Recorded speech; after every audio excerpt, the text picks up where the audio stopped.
I swear that seems to be the case. Is just last month they released that Toho Monopoly game. A what? Yeah, Toho Monopoly.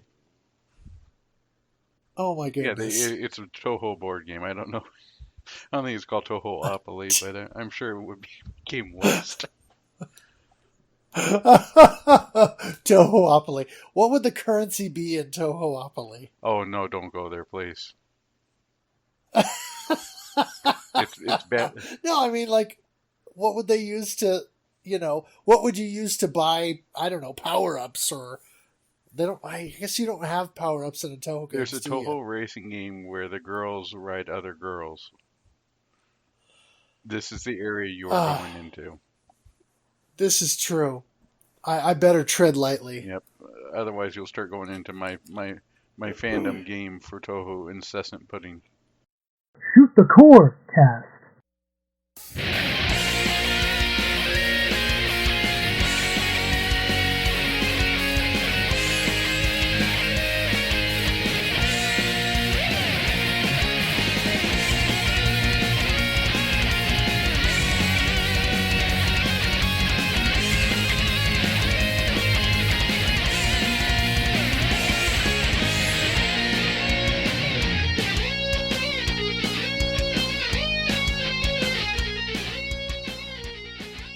Welcome to Shoot the Corecast, the official companion podcast to the RF Generation Shmup Club.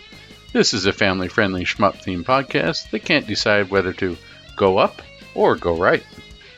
I am Addicted, also known as Addicted to Shmups, and with me as always, we have... MetalFRO, also known as Game Boy Guru. And if you'd like to connect with the podcast, you can follow us on Twitter at ShootCoreCast. You can also follow me directly at Game Boy Guru. You can find all of our podcast links by going to our Linktree page. That is linktr.ee/shootthecorecast, and find all the different feeds where you can find our podcasts to listen to. You can also join rfgeneration.com and join in a Shmup Club playthrough.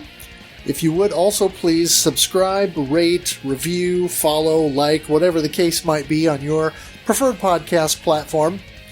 Also join the RF Generation Discord channel, which is linked from the front page of rfgeneration.com. Check out the dedicated Shoot the Corecast topic there, where we can discuss the latest episode, past episodes, the Shmup Club Game of the Month, or just shooting games in general.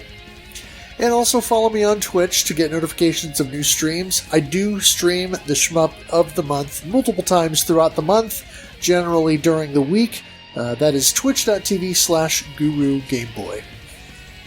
Yeah, and don't forget about the RF Generation website with the database on there. I can't tell you how many times I've bought Deep Space Waifu only to realize I already had a copy. So I got to get the app reinstalled on my phone and double check it, so make sure I don't buy that 17th copy of Deep Space Waifu. It's just embarrassing. I would think that your Steam library would notify you that you already have it. Well, then I can be like Mark and spread the love. Deep Space Waifus for everybody. You'd be like the Oprah of shoot-em-ups. You get a Deep Space Waifu, and you get a Deep Space Waifu. Everybody gets a Deep Space Waifu. You just reminded me of the... we could just plug in Mark there in Monkey Island if anyone's ever played the original one. Where the guy's got a t-shirt that says, "Ask me about Loom." We should get a t-shirt from Mark that says, "Ask me about Crimson Clover." There you go. That would be perfect. Yes. Let's see. Oh, and the site has recently gone through some updates, so there's a little bit of there are still a few kinks to work out, still a few error messages and things like that, but many thanks to Bickman2K for his hard work on maintaining the site and for the updates that he's been doing and trying to get everything working. Thank you very much for your hard work.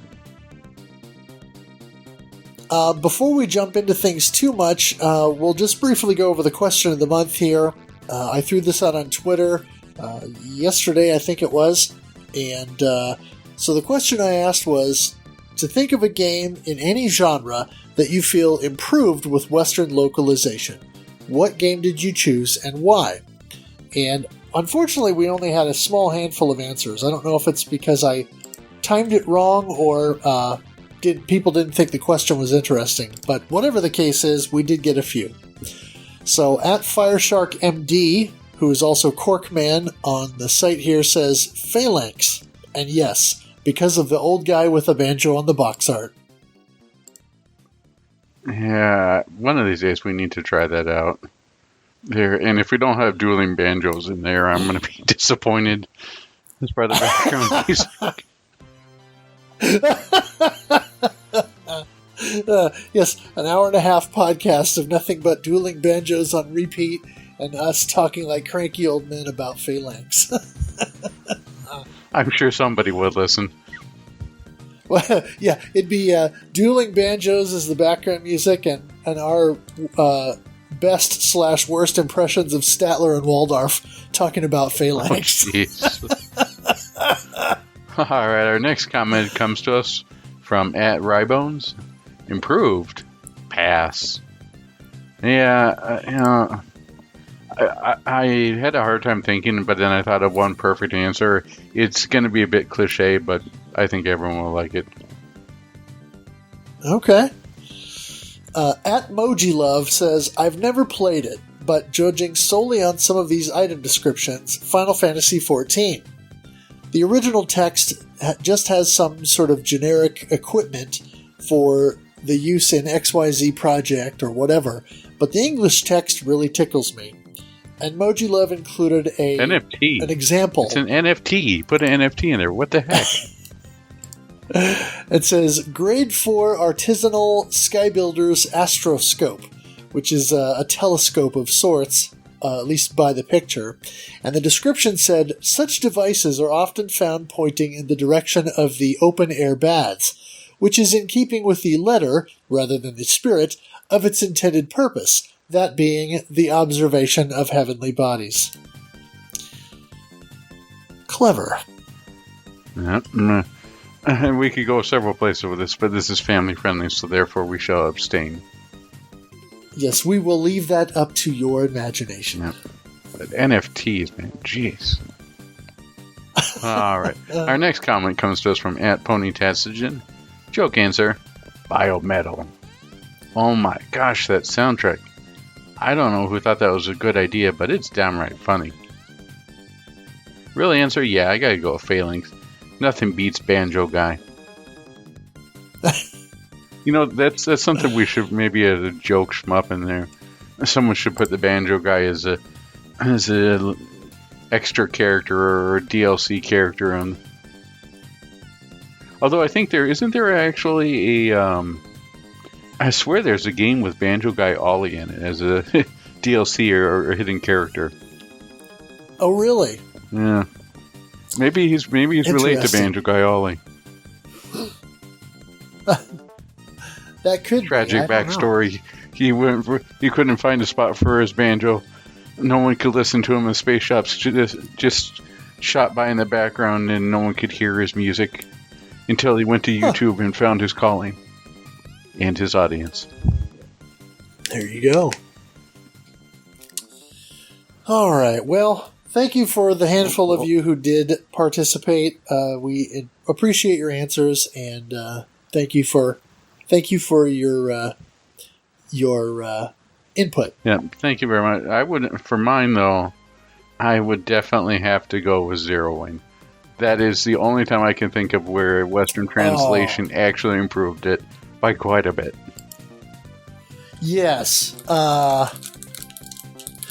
Now, I would have to agree. That is definitely a case of, improvement. Especially because of the bad English that was used to...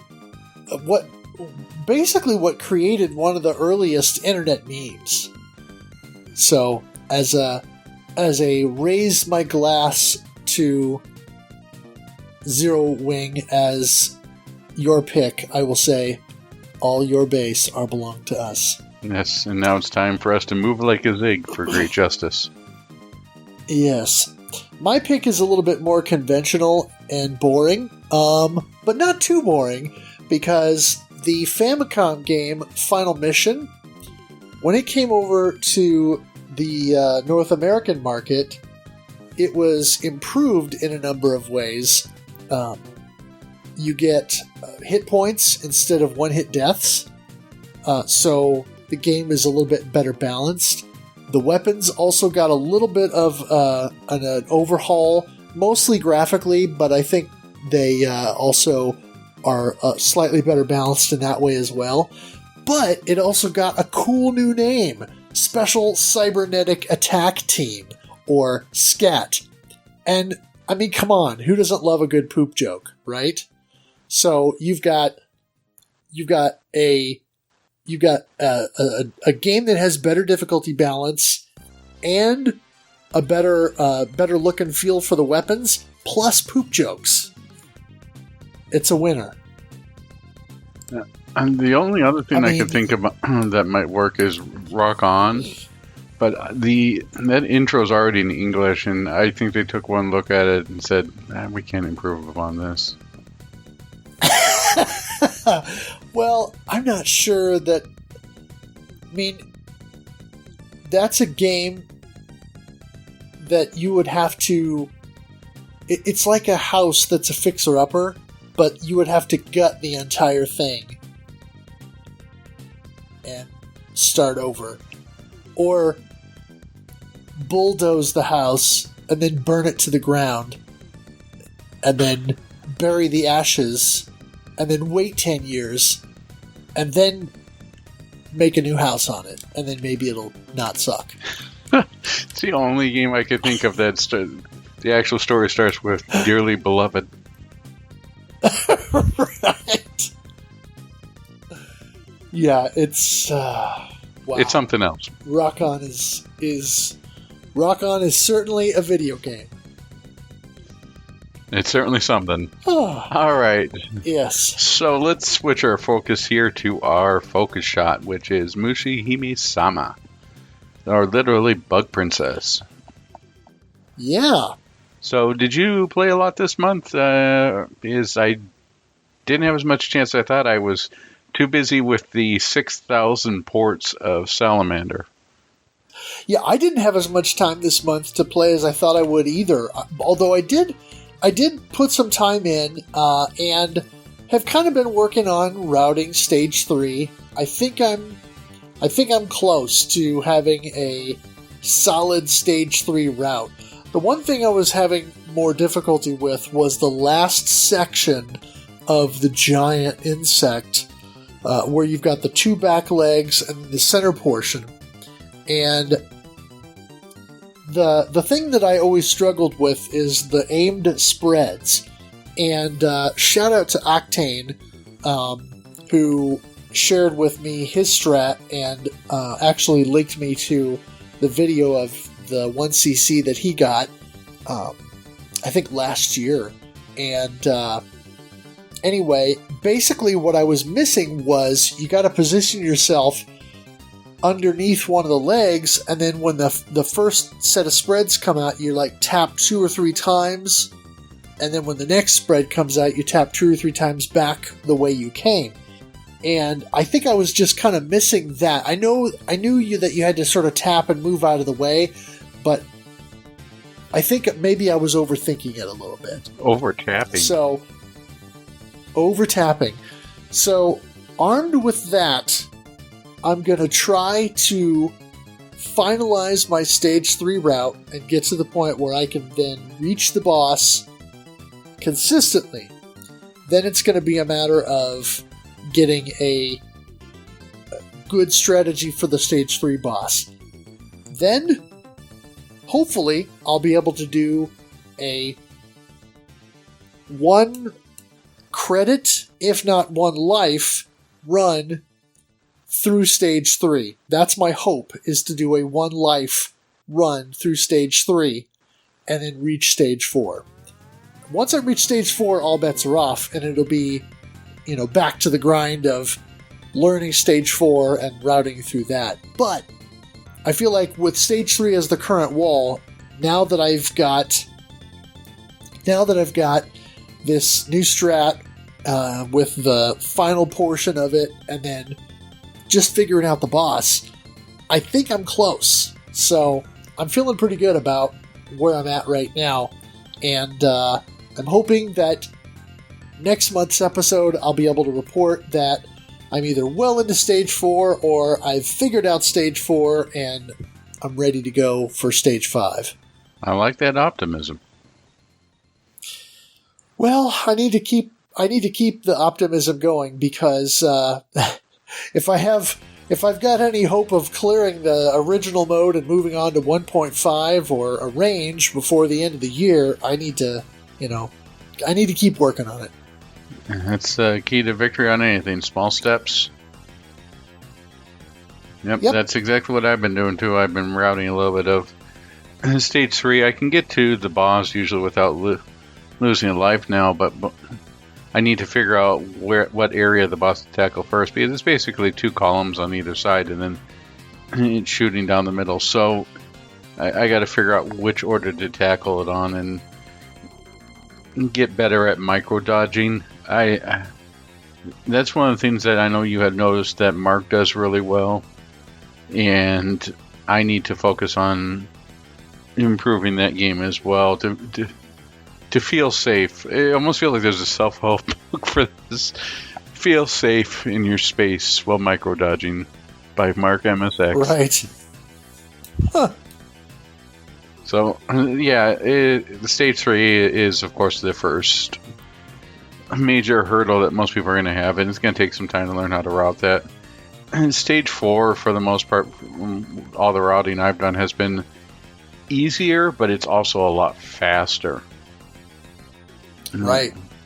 So I'm looking forward to trying that, and then hitting that brick wall in Stage 5, and then bringing out the curse words then. Stage 5, though, is so cool with the pitcher plants and all the big bullet cancels. I mean, Stage 5 really is kind of like a warm-up for Futari because of all the bullet canceling in Futari. Yep, bring on the slowdown. Indeed. All right, so now that we've gone through the focus shot, let's move on to Shmup News. Yeah. There's a lot going on right now, which is always good to see. It's always good to see people come in and new stuff going on. And I'm going to say it here. If you haven't already, we talked about this a couple months back. Softstar, definitely give it a try. I was pleasantly surprised, and I think it's something that I want to tackle here, get more people to expose to. I'm not so sure I'll spread the word as much as Mark does for Crimson Clover, but it's something I'm going to try to champion here. Cool. Oh, and I want to make a note that based on all the items that I have in our notes here that we're looking at for Shmup News, the majority of this is stuff that I'm pulling from Elixir, who runs one of the Shmup Discords, and he runs he runs that Shmup Discord, and give me a second to find it here. And in the Shmup News channel, he basically just posts all of the tweets. So he is at Shmups on Twitter. If you're not following that account and you're on Twitter, you should be. Now, if you're not on Twitter, I understand it's not for everyone, but if you are, then absolutely I would recommend following that account to make sure you're staying up with Shmup News. This is more of a recap when we do an episode, so it's not going to be up to the minute news, but it is good to sort of get this information out there, especially for those who are not on social media. Those people are happy people. Generally speaking, I think you're right. All right, so the first news item we have here is G. Darius HD received a patch at the end of March that had G Darius version 2, both the original and HD, with new gadgets, replays, a training mode, and much more. And it's on sale right now on the PS4 version for $25 on Amazon, so definitely take a look at it. I think there's some, isn't there like some weird sticker on it too that says like new or something on it, or 9 out of 10? 9 out of 10 shmuppers like this? Something like that. Yeah, I don't know. And our 9 out of 10 shmuppers. Oh, we got to have that on the shirt. All right, so our next item is Miss Kobayashi's Dragon Maid Burst Forth Chorogun Breath. Chorogun Breath. Will be receiving a full Western release with multiple languages, and I've heard some good things about this. I've heard it's simple, but I've heard it's still fun, so I'm looking forward to trying this. I know you can pre-order it on Amazon. I just don't know when the release date is. Right.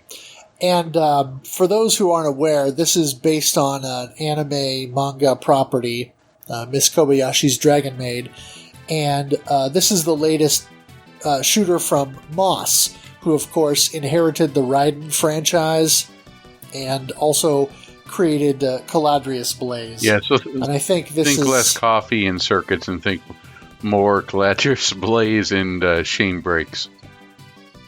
Right. Yeah, I don't think there are shame breaks necessarily, but yeah, it's a little bit more in the Caladrius vein than the Raiden 3 through 5 vein. There's a shmup creator tool by Bulo Studio, which released on March 16th and is available on Steam, I believe. And in less than a month now, there's already a full shmup that has been created called System 45. And my understanding is this also was an English created tool, and there's no Japanese release for this. But I think this was actually a Japanese doujin developer who created this game. So it's apparently fairly easy to use. I don't need anything else to busy me with besides the Shmup Club and all of this, but I've had all these ideas for shooters in the past, and so this is one of those things that I may eventually go down this rabbit hole and try and pick this up and play around with it a little bit. There are other tools available, but this is the latest one, and it looks like it might be cool. Now you can finally create that Touhou fan game you've always wanted. Right. So Akai Katana is finally getting a port via City Connection, and speculation points to a possible Switch release, which I am excited for. I think that this is something that I hate to use the Metal Jesus words. If I use it more than 5 times, I may summon them. But hidden gem that a lot of people didn't play on the 360. Right. And speaking of City Connection, the recent City Connection release of Death Smiles 1 and 2 is heading to Steam as well, despite there already being Cave's original Death Smiles port on Steam. I think, though, that it probably warrants rework. I think those ports weren't as well received as they could be. I know the 360 port was looked at as being pretty solid, but I don't think that the Steam ports were looked at as being that great. So I'm looking forward to see what goes on with here. Listen, a few people have played Death Smiles 2. And it's going to be a nice experience for people. And who doesn't want to fight a 50-foot tall Santa? This is true. Just on the subject of Akai Katana for a minute, I'll be interested to see what City Connection does with this, because the 360 port, according to Mark MSX's review, the straight arcade port in that is not great because it has a number of technical issues and the slowdown is inaccurate, etc. So I think people generally tend to stay away from just the straight arcade version in that, but they play the other modes or what have you. And so I'll be curious to see if the City Connection port does something, or they find a way to make it more accurate to the arcade original. I don't know.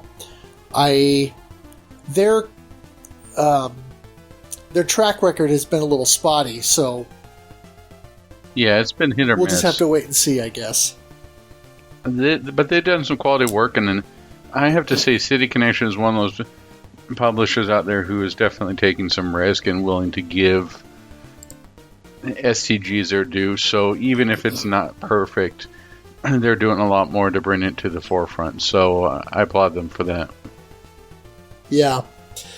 They're also doing the Layer Section and Galactic Attack S Tribute, which is going to have basically Saturn ports of several games, namely Layer Section and Galactic Attack, which is the same game, just two different names, which is the Saturn version of Ray Force. But it's also going to include Elevator Action Returns, Cleopatra's Fortune, Puzzle Bobble 2 and 3, and the Saturn port of Metal Black. Now there's a demo out for Layer Section, which I think is just the first stage, and there was an early tweet from a Japanese account that showed something on the order of 3 or 3.5 frames of input delay, which is relatively good. But then Mark MSX did a review of the demo, and he was saying it's more like 5 or 6. And I've heard from some other people on Discord that say that it's not good either. So I don't know. I already own actually both Saturn versions, Layer Section and Galactic Attack. So I don't necessarily need this, but the convenience of playing it on a modern console I appreciate. I'd be curious to see how it performs on PS4 compared to Switch. But I do think it's good that the game is more accessible, particularly the Saturn version, because of the improved soundtrack. But yeah, I'm just not sure how well this is going to do, or how well it's going to perform. So. Yeah, it's definitely something to keep a watch on, but maybe wait for reviews first. I have to say, even if it's not perfect, having the ability to have all these on a Switch Lite or something is pretty enticing by itself, to just have the portability of this. That said, I really do like Elevator Action Returns, and I think that is almost a highlight over Layer Section, almost, because it is such a good game. Right. Well, and Metal Black, having it accessible again, will be nice. I mean, because right now I think it's locked to the PS2 version. Right, of Taito. PS2. Same with Elevator Action. Taito Legends 2. Yeah. But I swear that Metal Black was on Arcade Archives, but it must not be. Yeah, it's not, and that's a shame, because it's a great game. They should definitely get on that. I'm sure they're listening right now. Wouldn't that be nice? Up next, we have Dojin Shooter's Combaria Sword and Shinorubi are receiving EX Arcadia releases as Combaria Sword AC and Shinorubi Pink Label. Oh, Pink Label, we're going with that on their Pink Suites, respectively. There will be an update for SDOJ EX Arcadia port, which has various fixes, including reducing lag by 1 frame, improving load time, and more. And the more I think about on here, it used to be like the Sharp X68000 was something that I was like, oh, this is the amazing thing, but I may just switch that, like, what do I want for Christmas? I want an EX Arcadia. That's all I want for Schmuppmas. I mean, the amount of games that are on the EX Arcadia by themselves is almost justifying itself as a console of choice. Of course, it's also $2,000 to $3,000, but hopefully yeah, they'll come somewhere else. EX Arcadia is kind of the new Neo Geo. The future is now. Yeah. There's there's a new Brazilian STG magazine called Shmup Mania that apparently has crowdfunded getting printed, and there are 2 issues out right now. Those can be purchased online at shmupmania.com.br. Very cool. Check that out. I'm thinking about grabbing both of those. Don't forget that Psycho Shooting Library 1 and 2 will be released on PS4 from City Connection. So those are interesting. I wonder if those will be any improvement on the... all I can think of is Mark's infamous reviews for these. And I just hope they make some changes to the way that these are done. Well, according to what I read, they're based on the Steam versions, which are at least somewhat of an improvement over the Switch versions. I don't know how drastic, but it's something. And there will be physical versions coming out on June 30th for Volume 1 and July 28th for Volume 2. Right, and those are done by NASA America, or? I'm not sure if NIS America is going to be doing those this time. Okay. They did the Switch ones, but since City Connection is handling it, I'm not sure if they'll tap NIS to do these as well or not. Yeah, that'll be something to keep an eye on. Yeah. Just like this next one coming up here. People get ready. Cotton's a-coming. Cotton Rock and Roll is getting a Steam release fall 2022, but you can order it now on Amazon because it comes out in May for the PS4 and for the Nintendo Switch. That's the US version. I know that Strictly Limited already did a thing for their European version, but everything I've seen from Twitch has me interested in this game. It looks like a lot of fun. I did enjoy Cotton Reboot, and for those who haven't been noticed, that's been heavily discounted recently. I think it was $27 for the Switch and the PS4 version recently for the physical copies on Amazon, and it was even like $22 for the eShop sales. So it's pretty good. Keep an eye on that, and definitely keep an eye on Cotton, because I've been hearing really good things for Cotton Rock and Roll. Nice. Livewire has stated that they're apparently working on another shmup port, but they haven't announced which game. And you have to wonder, with City Connection working on the Death Smiles 1 and 2, and also the Akai Katana port, if this is going to be another cave game, or if Livewire is going to be tackling something else. But I know a lot of people really want Futari, and I would be one of those people.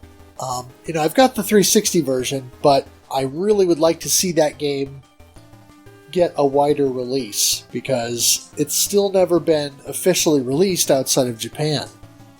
So it would be amazing to see Mushi Futari finally get a wider release. But we'll just have to wait and see what it is that they're doing. Be interesting to see if they throw a curveball and everyone gets Moochie Moochie Pork. That would be interesting, yeah. Or we can finally get Ketsui for the Switch. Goodbye, free time. Right. Yep, and Capcom is in the news here with Capcom Arcade's second stadium coming. And it's going to include 32 more 80s and 90s arcade titles. So I wonder if they're going to have Area 88 or UN Squadron, Sidearms, Equal Fighters, X-Eyes, Gunsmoke, Last Duel, Mars Matrix, Damahu, Three Wonders, Giga Wing 2, Ganspike. I wonder if, they came out with that Capcom stick, didn't they? That a lot of the stuff was not on there. So we got Final Fight wasn't in the first one, right? I wonder if we're going to get a lot. Yeah, I think it is. Is it the first one? I think so. All right, I'll have to. But I'm just wondering if a lot of the stuff that was in the Capcom arcade stick is going to make its way to this. A lot of the CPS2 stuff in there. I don't see like Street Fighter 3 and the CPS3 area being there, but of course, then they've got that collection, don't they? The fighting collection. So I wonder what they're. Right. Aliens versus Predator? Do you think on the. Ooh, that would be nice. That would be sweet. Yeah, the information that I saw is that Sun is going to be the free game. So, like, 1943 is the free game on the original one, and then you can buy the packs that include the other games. So, Sun is going to be the free game this time. And there was also something stating that if you pre-ordered that Capcom Fighting Collection, you would also get 3 Wonders as a bonus. That's cool because the 3 Wonders has 3 different games in it. A platformer, a puzzle game, and then a shooter. And everybody get your 3DS hardware out because Androidunos 2 is out soon on all major platforms as well as 3DS, which at this point appears to be the final physical release for the hardware. Yeah, and I suspect it's going to sell out fast, so don't sleep on that one. And then we have Touhou 9, aka Phantasmagoria of Flower View, is coming to Steam on April 25th, which I think takes care of the Japanese law. Isn't it Japanese law that a Touhou game has to come out, or at least one Touhou game per month?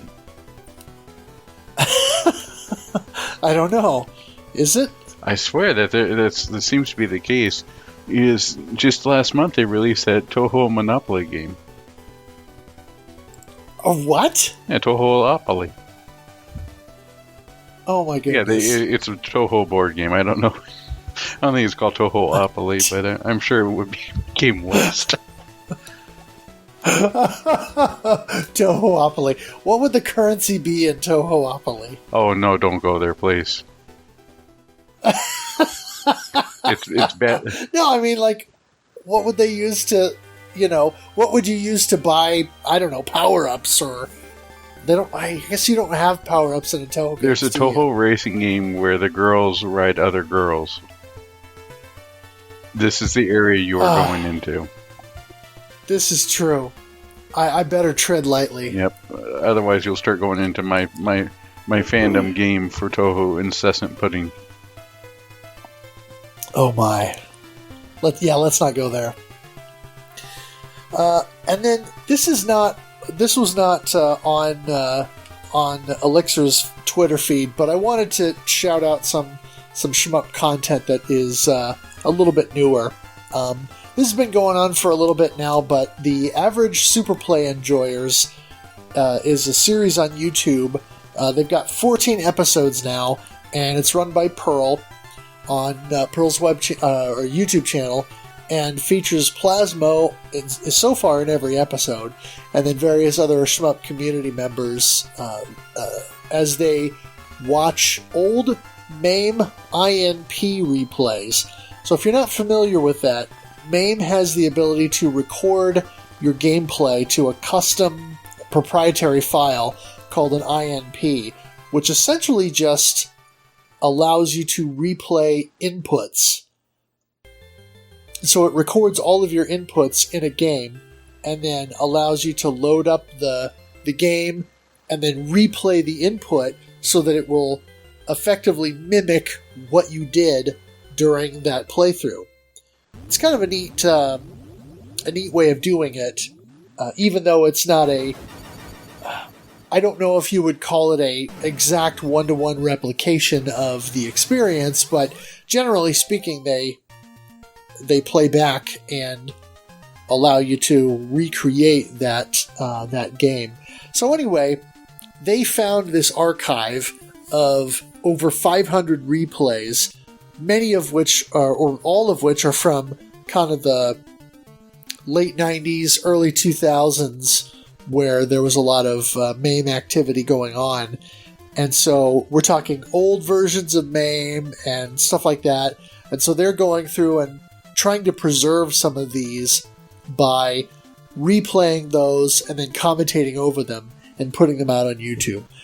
So I watched through the first one the other day, timely in a way because the very first replay that they went through was G. Darius version 2, which of course we talked about at the top of this segment, since the M2 port of G. Darius HD is getting version 2 added to it here as free DLC here shortly. And so it was kind of cool to watch that, and then there was a replay of Strikers 1945-2 in the first episode.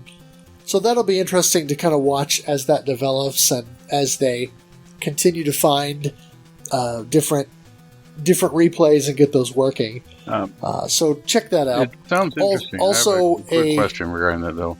Have any of these IMP replays come from Billy Mitchell? I would assume not, because I don't think Billy Mitchell plays any games that were made after 1984. So, I think we're safe. It really, I mean, it sounds like a neat thing, and something I'll have to check out. It sounds like I don't want to say sister, but something along the lines of STG Weekly. Yeah, it's kind of like STG Weekly, except a little bit more informal and very specific to a lot of old replays and a lot of shmup community members from back kind of pre-Discord and well before the sort of current renaissance that we're going through in the genre. And so this was sort of in the halcyon days of early MAME and a lot of early shmup forum kind of stuff going on. So yeah, it's an interesting look back at a bit of an awkward period for the genre, but still some active players doing some high level play. And then there's also there's a new video podcast from Octane and Dace, who has a channel on YouTube called Shmuptopia, called The Shmupcast. And they did their first episode here recently, kind of discussing the idea behind the 1cc mentality and, the idea of, do you get into the genre to play for 1cc's, or do you just get into the genre to play and have fun and stuff like that? And so it was an interesting discussion. So I'll be curious to see where they take that in the months ahead. Sounds good. If they ever do an episode where they watch shmup commercials on there, I'll gladly join. I love the STG Weekly where they were watching the ads for Original Gradius, or I believe there's some Darius Sushi commercials in there as well. Good stuff. Yep. So that is all the news that we've got to share this time. All right. So with the news out of the way, I'd like to do a shout out to our participants for the month of March 2022.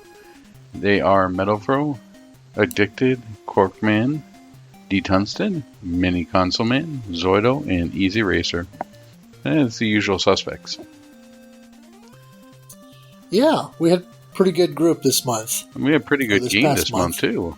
We were playing Salamander and Life Force, which I swear they couldn't leave well enough alone, and every single... Someone said, let's call it Salamander, and it says, well, we have tissue in here, we should just change it up. And then said, well, it's not good enough, let's change it up again. I think that there's at least 2 variants per port. Yeah, there's a lot going on here. So Salamander came out in Japanese and European arcades in 1986. Which was 1 year after Gradius, right? The original Gradius. Yeah, 1 year after Gradius. And the idea was that instead of making a direct Gradius sequel, they would sort of innovate and iterate on the formula and change it up so that it wouldn't be just just another Gradius game. Yeah, I think I read on Hardcore Gaming 101 that they had just watched the movie Inner Space and said, this seems good enough, let's go with it. Oh. No, I'm kidding with the last remark. Now, of course, this was developed and published by Konami. And then when the game came out in North America, it got renamed as Life Force, as many of you know. It had some graphical tweaks. They had more voices. And there was a greater focus on the biological elements. Your player ship is known as the USS Lightspeed for some odd reason. To translation fails and beyond. Yeah. And your mission is to travel inside the Sentinel XR1, who is some sort of half-human, half-biomechanical warrior, and eradicate the brain tumor that threatens its life. Yeah, I think that this Sentinel XR1 is just another term. Maybe they lost the copyright for Stu Goodbody, but I think it's just... I'll put that in there. So, yeah, and... It's not just the USS Lightspeed that they screwed up in the NES manual. They also did the... Well, this was just for the arcade version. Oh, the arcade version. Oh, okay. Yeah. So we'll get to the NES version. Oh, that's right, yeah. So, I see we're just about to get in. Boy, is this thing got so many... A Gradius by any other name. Right. Well, see, then... Life Force was brought back to Japan for another arcade release where they made even more graphics changes, made it even more sort of biological focused, and then went back to the Gradius style power bar, which they had kind of eschewed for this game. We'll get into that when we talk about the gameplay a little bit more. And so it's a weird confluence of events. But Konami wasn't done, because in '87, they put out Salamander on the MSX, which is sort of based on the arcade version, almost kinda, but they modified the story, there's new ships, and the areas are completely different. It has the Gradius style power bar, and realistically, it's closer to the numbered Gradius games on the MSX, like Gradius numeral 2 and Gradius numeral 3, than it is to the Salamander arcade game. It also has some new power-ups, which I didn't quite figure out completely how to use. And you have to do the MSX is a little weird, and it has 2 cartridges ports. So in order to get to the last stage or unlock the full thing, you actually have to put in the Nemesis 2 cartridge into slot 2 and then put Salamander into slot 1 to unlock the full game. Oh. It's so weird the way they did that with DLC and some of the stuff on there. And I was looking at that thing like, maybe I could try doing this. It's like, I spent $600 in order to put the last level of Salamander on my MSX. What the heck? But it's so weird that Konami was so ingrained on the MSX, and I know there are reasons why, but it's just so fascinating to see that you have to combine these 2 games in order to form Captain Planet here or Voltron or play the full game. It's sort of like a weird version of DLC before its time. Yeah, well, and I should have mentioned earlier that Salamander itself is a different take on the Gradius formula, but there are some distinct changes. So you've got 2-player co-op. Player 1, you play as Vic Viper, as you do in the other Gradius games. But then Player 2 is a new ship called Lord British. No, it's Road British. You also... we'll get to that. You also have both horizontal and vertical stages. And then in the original Salamander, you have static power-ups instead of the power bar. So instead of just getting these icons that allow you to choose your weapon by collecting the number that you need to get to the selection that you want, the power-ups are just there and you just collect them, and they're in the levels at different locations. Yep. Now, the one thing that I'll add here is Konami was creating its own huge metaverse. I'm trying to think of But it was this entire story building that they were going for, and of course this was during the '80s when money was flowing like water.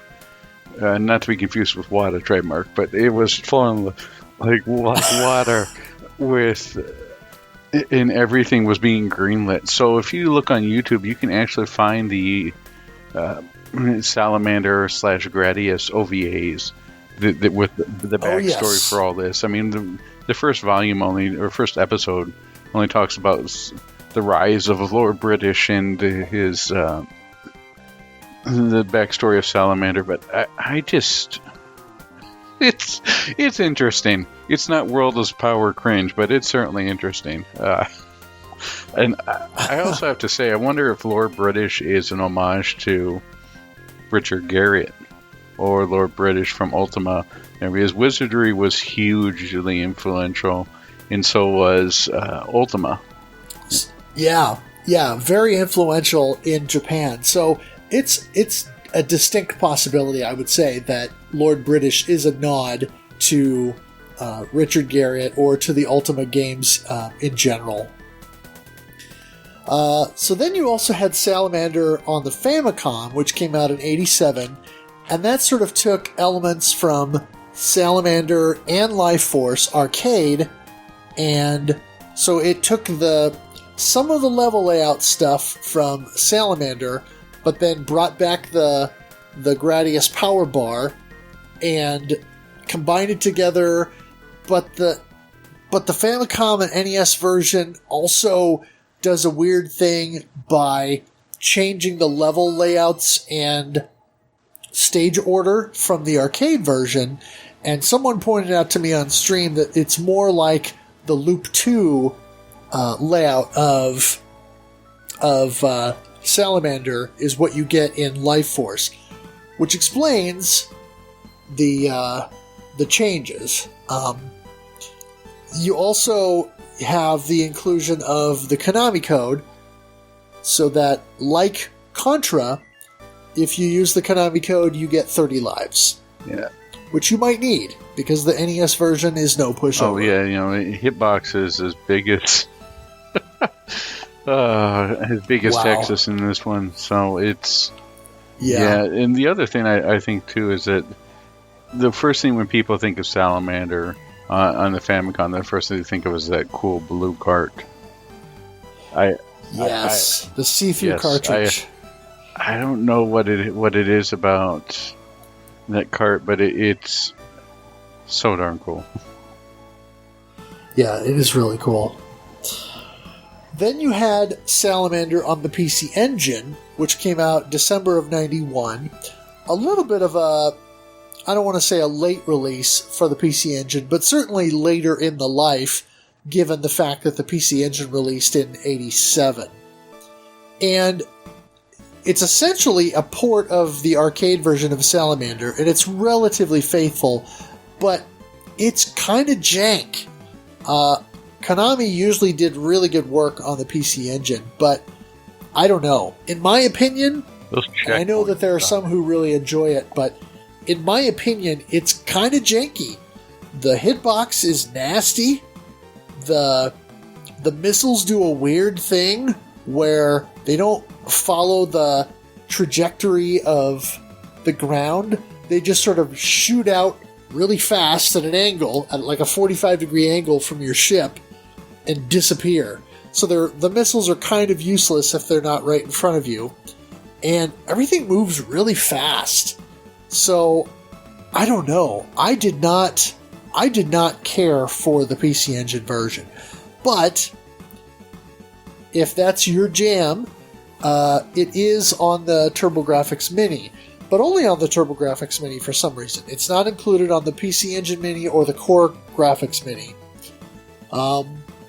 There are some. The other change that they made is that instead of an instant respawn on death, there are checkpoints, because everybody loves checkpoints in shoot 'em ups. Yeah, just ask the people who played Super R-Type. That's right. There were several microcomputer ports that were created. including the ZX Spectrum and Amstrad CPC, which were apparently done by the same person, and then the Commodore 64 port.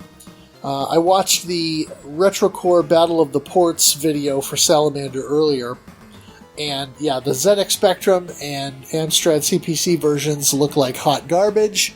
I would not recommend checking those out, but the C64 version actually looks competent, although it's different, but it looks like it might actually be fun. There was also apparently a Dojin-developed Salamander game, tribute or whatever, for the PC-98, which is a Japanese computer. And from what I've determined, there's so little information out there, but there was a Dojin developer called Cat's Gold, and someone in the Gradius Discord had linked video footage of this Cat's Gold version, and it looks super janky. The scrolling is MSX levels of choppy, and it looks like it doesn't play well. But it's interesting. So I still wanted to mention it because it's interesting. Wasn't there also a Sharp X68000 port? There was, and according to that Battle of the Ports video, it's plagued by a lot of slowdown and has poor performance, which is unusual given the power of the X68000 hardware and how many quality arcade ports there are on that. So it's, I don't know if it was just a rushed port or lazy programming, or if Konami was so invested in the MSX that they hadn't quite got the hang of the X68000 hardware yet. I don't know. It's weird. Maybe they put their B team on it. Yeah, it's very weird for the Sharp X68000 not to keep up with Commodore. Exactly. Okay. Now Salamander and the Japanese version of Life Force appeared on the Saturn and PlayStation as part of the Salamander Deluxe Pack. That also included Salamander 2, and then also on the Salamander Portable Collection on PSP.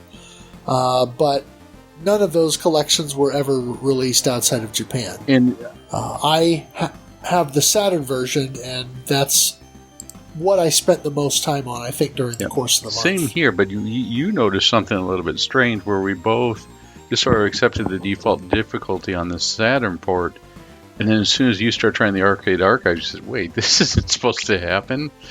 So it's weird to think the Saturn version maybe is a little bit nerfed, at least on its default difficulty. Yeah, it's just slightly easier, and there are a couple of spots where it felt like there were elements that were tweaked. So I don't know if it was done specifically to... I don't know if this was just Konami still going back to tweak the game further because they were maybe never fully satisfied with it. I don't know why they kept changing this game with every new version. You know what this sort of reminds me of? This reminds me of Star Wars. First we had Star Wars, then we had Star Wars Special Edition. Now we have Star Wars the Special Edition.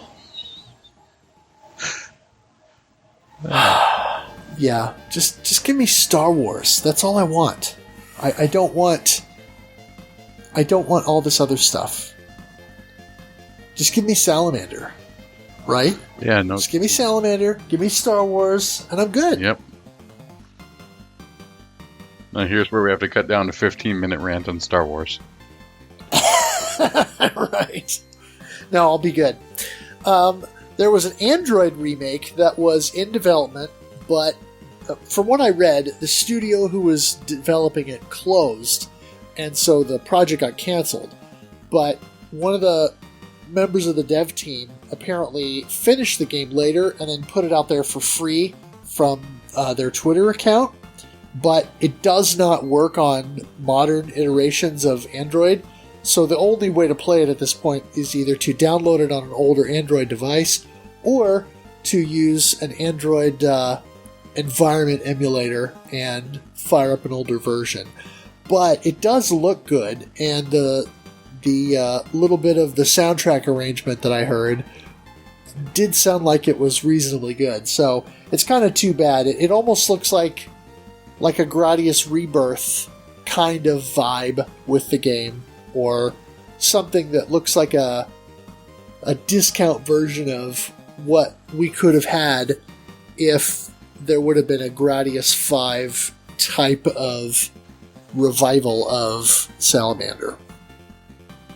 That sounds like it would be pretty neat to see. Yeah. There is video footage out there on YouTube, so you can check it out. The arcade version of Salamander, Life Force, and Life Force Japan are available on PS4 and Switch from the Arcade Archives line. And then the Konami Arcade Classics Anniversary Edition has released within the last couple of years on PC, PS4, Xbox One, and Switch, and that includes that as well. So now we get to the story, and I've got two different versions of the story in here. I thought that was enough. Let's start with the story of the original Salamander, the arcade version. Lattice was a planet covered by water with a beautiful sparkle. There, a prophecy of fire has been passed down since a long time ago. Thousands of light years away, when a giant dragon born and living in a sea of flames wakes up, a crazy force will approach, swallowing heaven and earth in the darkness and eventually breaking the light. Here in Planet Lattice, the Bacterian cluster continues to spread, beginning its invasion with the Salamander army. The Lattice army, however, didn't have any way of fighting against Salamander. The Prince of Lattice threw himself at battle with the space-time fighter Lord British, named after himself, and requested help from the planet Gradius, which was said to have faced and defeated the cluster's forces before. The Gradius army receives British's distress call. Extending their support, they fly to the Salamander army's mother star, Super Space-Time Fighter Vic Viper launch. Well, it doesn't have Tex Maxium, but I give it definitely a B+. Yeah, and I kind of like the clumsy English translation. It works for me. So now, would you like to grace us with the story as it is written in the NES Manual for Life Force? This is the way. In a remote quadrant of the universe, there was hatched a hideous creature. His proud parents, Ma and Pa Deltoid, named their only son Zelos, in which alien lingo means one mean son of a gun. As Zelos grew into an adult space monster, his appetite turned ravenous, his temper turned ruthless, and his name proved an understatement. Are you sure you didn't give me fanfic? Am I reading someone's fanfic? I'm absolutely certain I typed this out from the manual that was a PDF scan of the manual. And I have the manual so I can corroborate I swear this. someone gave you a fanfic. It didn't take long for Zelos to leave the nest and go out on his own, devouring everything in sight, including 3 galaxies, 4 planets, 2 trillion life forms, and a side order of fries. Oh, stars. Then your innocent galaxy appeared, and he chowed on an entire entree of roast Gradius and the planet Lattice for dessert. Now the only chance these civilizations have of escaping from his digestive tract lies with you and your star-fighting partner. But the odds look pretty grim, as Zelos is full of floating armada of terror zones, which are cities that have become part of Zelos after being eaten. Each of these zones is loaded with tremendous firepower and unbelievable destructive surprises. Yeah, you know, I find myself full of unbelievable destructive surprises when I eat a lot of Tex-Mexican. You'll also find that Zelos' heart and soul are positioned safely behind his traitor fleet. That means you'll have to devastate the 6 terror zones and blast away their grotesque mayors, before reaching Zeus's major artery and putting end to his eating binge. I mean, I got a question. How do you become mayor of a zone on here? It's in grotesque. Do they hold an election? You're not grotesque enough to be mayor. Get out of here. Well, my question is, if he's eaten 3 galaxies, then what do 4 more planets add to that? You know what I'm saying? Well, since one was considered with sparkling, beautiful water, maybe they helped on there. If you think about it, Stage 3, right? Stage 3 shows that he ate too much Hex-Maxium. That's what all the flames are for.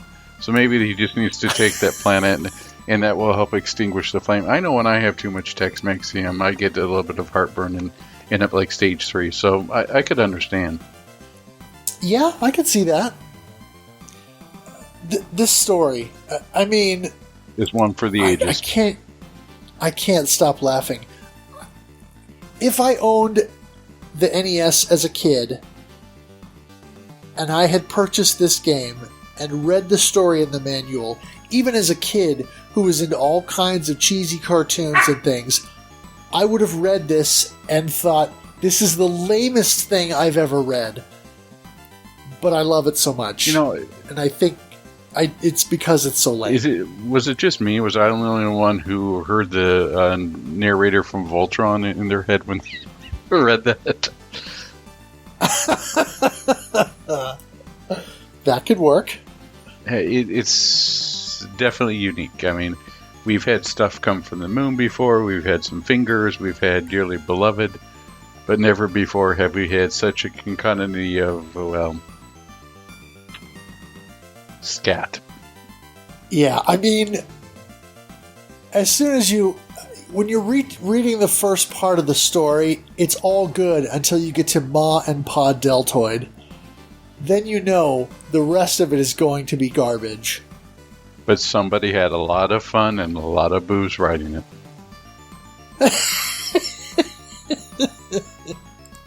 That's possible. Oh, man. All right, well, unfortunately, it's time to leave Ma and Pa Deltoid behind and talk about the gameplay. Yes, unlike Gradius before, Salamander adds some vertical stages to the mix. Go up, and you alternate between them. Yeah, this was pretty inventive, even for the NES version, where they were able to keep most of the stuff. Really impressive for what it was doing. Could you technically call this the first vertical game? It's possible. I mean, Konami had previously done a horizontal shooter on a vertical screen with Scramble. But yeah, this is maybe the first major vertically scrolling shoot 'em up that appears on a 4x3 horizontal aspect ratio monitor. Yeah, it's Yoko. It's not Tate. Right. So it might be the first. It might be the first vertical shooter, but then it would also share the distinction of being the first one that has both overhead and side view stages. Yeah, and I have to say, it's also the first one where I can understand what the heck they're saying. It doesn't sound like a speak and spell. Well, it still kind of has that speak and spell vibe going on, but the voices are actually, clear enough that you can kind of understand what they're saying. Pick it up for multiple. You heard that in your sleep, I'm sure. Just about. Alright, so the power-ups are, in at least the initial version, are static. We have the speed up or hyper speed in NA or North America. I feel like they missed a chance to put in ludicrous speed. Right. That would have been a good option. Although I don't think any. I think that was reserved for the PC Engine version there. Yeah. One thing that we may have not mentioned before is Salamander Gradius is commonly referred to as rowing your way through the stars. It's a slow-paced game, so you really want to get to do speed 2 or 3 in order to get, and then start moving out. You're getting options, so you can space out your options and get your coverage. That's a pretty good, if I'm going to do my best Madden explanation there, that's your best play. With Salamander, it sort of gives you most everything you need off the bat, so you don't really need the speed. But when they switched it back to Life Force, at least the Japanese Life Force, they threw back in the bar. And same thing with the Life Force on the North American NES release. So you're going to need that speed up in order to keep through it. Even on the NES version, I think it scrolls pretty fast. Yeah, I would say I never went with more than one speed up on purpose. I would occasionally get a second or even a third, but I never tried to go for more than one speed up in Salamander or Life Force, because otherwise I just move too fast and then you kind of start to go out of control, and it's easy to start running into things. Well, even with the Super Play that is on STG Weekly with Aquas, and I apologize, I forget the Super Player's name, but he would rarely get more than 2 speed ups, I should say. 3 was the maximum, most of the time you'd avoid them. So I think it's the only time that you're actually avoiding power ups in a Gradius style game. Yep. And then we have the multiples or options, which you use for giving yourself as much of a spread as possible. There are a lot of situations, but even in stage 1, it sort of forces you, as you're shooting through the muscle, or whatever you want to call brain tissue, or whatever you want to call the pink stuff, right. The hamburger, you are needing to spread out your options to get a lot of coverage. Yeah, and I gotta mention this because it was something that I noticed playing it that I had never really noticed before, but when I was playing this game and concentrating on it, this game does something unique with the multiples that no other game in the Gradius series does. And in fact, it's not really repeated in Salamander 2 either. But it does this odd thing where there's this sort of elastic or rubber band kind of effect with the multiples, where you move them around the screen and they'll spread out behind you and kind of follow your trajectory. But depending on where and how far you move, the multiples will sort of cinch in a little closer together. So rather than following a static pattern based on your movements, they'll sort of, they'll sort of form up in weird ways. And so it made it a little bit harder to position them the way that you normally would in a traditional Gradius game. And I'm not sure what the purpose was of doing that, but it's a really odd choice. Yeah, the options are definitely different. They do some weird stuff, as you mentioned before, with the rubber banding.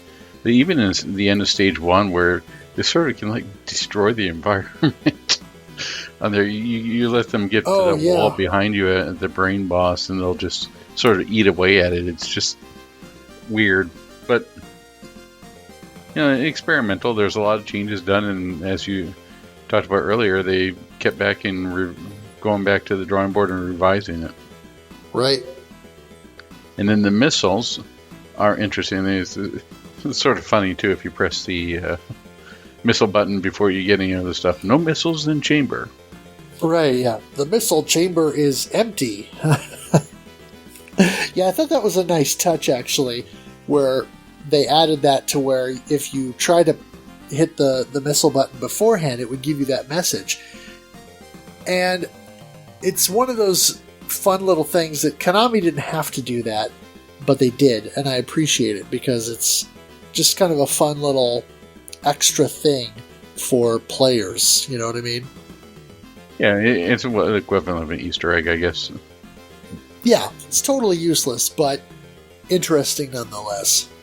Yeah, I think that describes me too. Don't sell yourself short. Oh, All right, so our next power-up is the laser, or laser. And I have to say, I think the laser is shorter. In this one, at least it seems shorter than your typical Gradius game. The beam itself. Yeah, it's shorter and it's wider. So it actually is kind of like a halfway point between the traditional Gradius laser and the NES Gradius laser, which is much shorter but wider. This is kind of an in-between point where it's still a longer laser segment, but it's a wider laser with almost this kind of odd, I don't even know what you call it, this odd banding on it to give it a little bit more texture. Man, we can maybe call it Diet Laser. Diet laser. And then we have the first appearance, if I remember correctly, of the Ripple laser, or just changed to Ripple. Right. Yeah. Oddly renamed the Pulse laser for the North American version. Yeah. Hey. The guy who was working on Mom and Pa Deltoid had the day off, I guess. And then, last but not least, we have the Force Field or Shield in the North American version. Is it my imagination, or is the Force Field actively dissipate? It just gets smaller and smaller until it's this little point, and then like one shot kills it. In the arcade version, I was playing Salamander. Yeah, I'm not quite sure how that works. It's not like the dual shield in the original Gradius, where it takes a certain amount of hits and then it goes away. Yeah, it's like it takes some hits and then shrinks down, and then it takes some more hits and shrinks down. So it's almost like a combination of it lasts a certain amount of time based on the number of hits that you take. It's weird, and I haven't figured it out yet. Yeah, it's definitely not Gradius staple. It's its own thing. Yeah, but like the original Gradius shield, it also doesn't protect you all the way around. It's only a forward-facing deflector shield, if you will. Yep, and the game itself is pretty easy to figure out as far as the controls, because you've got one button to fire, one button to fire your weapon, one button to fire your missiles, and you've got a stick to move around. There's really not much to it as far as movement or nothing. No fancy Danmaku controls here. Yeah, one thing that I really appreciated about the Saturn version was that there was a better auto-fire option. But in particular on the Arcade Archives version, they not only give you a choice of auto-fire option, but you can also configure one button that will be auto-fire for both shot and missiles, which is excellent because then you can just kind of let it go and just do the one button. Yeah, so a nice little convenience. Fire that freedom finger. Yep. Yep. So the interesting thing about Salamander in general is that it's made up of 6 stages, where the odd stages are horizontal and the even stages are vertical. I was again just impressed by how well everything seems to flow. Here at the end of a boss, all right, move forward or go right. It does sort of sound like a GPS now think about it, but it make a U-turn when possible. But it's pretty impressive for what you're used to, and definitely would have been pretty neat in arcades. With that being said, though, I remember seeing Gradius in arcades or Nemesis, but I don't remember ever seeing Life Force in an actual arcade. Did you see one in any of the ones that you frequented? No, I don't remember ever seeing Gradius in an arcade either. So, this would have been... At the time that this came out, though, I mean, I would not have been frequenting arcades at this point, just because I lived where I didn't really have access to one. And so, other than seeing the odd arcade machine here or there at a restaurant or in a store, I didn't really get to see a lot until probably the late 80s, early 90s is when that really started to pick up. Yeah, for me, it was a lot of like pizza places. I don't want to get into like Showtime or Showbiz Pizza or anything else, but that's where I saw most of the new games was at when everybody had a pizza party and you went to the arcade and got to see them. So I just don't ever remember seeing Life Force, and even when looking it up, it's just not something that seemed that common to me. Maybe it's more common and it just wasn't in my area, just like with yours. But yeah, that could be. Interesting. Well, speaking of interesting, when you die, multiples or options are dropped, and most of the time you can recover them. So I thought that was interesting that they dropped the checkpoints that are a hallmark of the Gradius series. Yeah, except for of course, the PC Engine version, which decided that everybody loves checkpoints. Right. So when we're playing with the USS Lightyear and Road Fighter here, Road British, or two players, you can have 4 multiples on screen at once. So either 2 and 2, 1 and 3, or 4 and none. Woe be to the person who has their options stolen or multiples stolen. Right. Players will bump into each other and can push each other's ships around, making some situations more difficult. That would just be bad. Somebody just ganking you the entire time. There are no extra power-ups due to 2-player mode. Yeah, and I wanted to make sure and talk about this because Corkman and I did a 2-player run, or several 2-player runs, through Fightcade.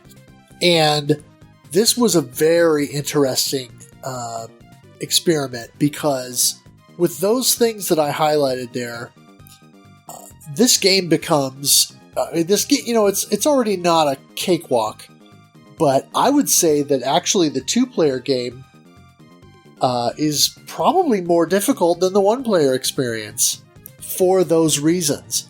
The fact that you feel underpowered because you can only have the maximum of 4 multiples on screen at one point or at any given time. And the fact that you move each other around. You can't exist in the same space, which makes sense because physics, but, video games break those kinds of rules all the time. So the fact that they don't allow you to break those rules in this game, and they actually make you push each other around, makes the game more difficult. And I found that in particular in Stage 3 when you're fighting against the Salamander dragon itself, and it circles around you and you're trapped inside of its tail, or in the coil that its tail makes. It's a really tight space. And this game has, in my opinion, this game has some hitbox shenanigans going on anyway, because I found that there's no version of this game that doesn't have some hitbox tomfoolery happening at one point or another. There are definitely spots where it feels like you're not close to an obstacle or an enemy and you'll get hit. Other times where something might be overlapping a small portion of your sprite and you don't take damage or you don't get hit. So that felt really tight and really difficult to get through. But honestly, it wasn't. And I don't know if it was just because Cork and I worked so well together when we did that particular fight, or if it's because there's a little bit of play with there in terms of the hitbox. But in a lot of situations, particularly in the area or the time leading up to that, through all the flames, it's difficult to position yourself correctly so that you don't get hit by stuff, and very easy to bump the other player down into the corona and into the flames, or for one person to move up a little bit and then bump the other into either the flames coming out of the top or one of those phoenixes or flaming meteor things that shoot out at you. So you really have to coordinate very well, and I feel as though if you're going to play this 2-player, you got to be in sync with your partner in tackling this game in 2-player mode, because it is more difficult, in my opinion, to play 2-player than it is single-player. So just know that going in. We call that the Battletoads effect.